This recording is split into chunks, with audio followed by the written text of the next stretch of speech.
তখন তামান্নার মা বলল, তোমার কথা কিছুই বুঝতাছি না, বুঝাই বলো তো। আসিফ বলল, সব সত্যি বলবো আপনাকে আজ, কারণ আমি চাই আপনারা আমার সম্পর্কে জানুন। তখন তামান্নার মা বলল, অবশ্যই বলো। এরপরে হাসিব সবকিছু সত্যি সত্যি বলে দেয়, তার জীবনে কি হয়েছে না হয়েছে। এই সব কিছু শুনে তামান্নার মা নিজেই কান্না করে দেয়। এই সব কিছু তোমার মাও বিশ্বাস করছে? হাসিব বলল, আন্টি, আমার কপালটাই খারাপ, কেন যে জন্ম নিয়েছি এই পৃথিবীতে। আচ্ছা, একটা কথা বলি। হাসিব বলল, আন্টি বলুন, কি বলবেন।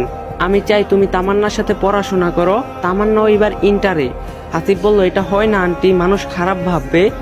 তখন তামান্নার মা বলল, মানুষের কথা শুনলে শুনলে হবে নাকি? হ্যাঁ। হাসিব বলল, ঠিক আছে আন্টি, আপনি যা ভালো বুঝেন। তখন তামান্নার মা বলল, আমার তো ছেলে নেই, তাই তোমাকে আমি ছেলের মতো দেখাশোনা করব, এতে তোমার কোনো সমস্যা নেই তো? হাসিব বলল, না আন্টি, সমস্যা কেন হবে, এটা তো আমার ভাগ্যের ব্যাপার।